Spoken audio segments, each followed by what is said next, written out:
પંચમહાલ જિલ્લાના હાલોલમાં યુવકના અપહરણમાં ચોંકાવનારો ખુલાસો થયો છે। યુવકને બાલાસિનોરની જે યુવતી સાથે પ્રેમ સંબંધ હતો તે પરિણીત હતી।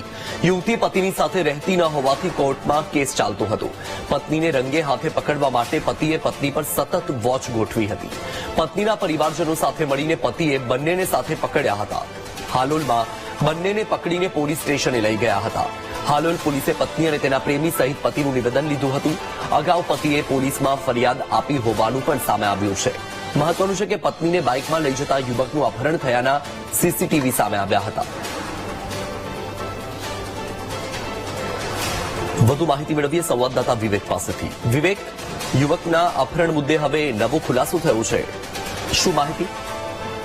વાત કરીએ તો પંચમહાલના હાલોલ ટાઉન વિસ્તારમાં યુવતીનું અપહરણ થયાનો કિસ્સો સામે આવ્યો હતો, પરંતુ એક નવો વળાંક આવ્યો છે, જેની અંદર જે યુવતી હતી એ બાલાસિનોરની રહેવાસી હતી, જે પરિણીત હતી, એના પતિથી અલગ રહેતી હતી, તો એમાં કોર્ટ કેસ પણ ચાલતો હતો, પરંતુ તેને હાલોલના યુવક સાથે પ્રેમ સંબંધ હતા। એ પ્રેમ સંબંધ રાખતા હતા। એ દરમિયાન જે એનો પતિ છે એને ખબર પડી જતા આ બંનેને રંગે હાથ પકડવા માટેનો એક કિસ્સો રચ્યો હતો અને બંને રંગે હાથે પકડાઈ જતા તેમને સ્થાનિક બાલાસિનોર પોલીસ મથકે લઈ જવા માટે તજવીજ હાથ ધરી હતી, પરંતુ ક્યાંક ને ક્યાંક હાલોલ પોલીસ મથકે તેનો કોન્ટેક્ટ કરતા તે તુરંત જ અડધા રસ્તેથી પાછી લાવી ત્રણેયને પોલીસ મથકે રાખ્યા હતા અને તેના જવાબ લઈને કાર્યવાહી કરી હતી, પરંતુ ક્યાંક ને ક્યાંક આ પ્રેમ સંબંધનો કિસ્સો સામે આવ્યો છે। જી બિલકુલ વિવેક, માહિતી બદલ આભાર।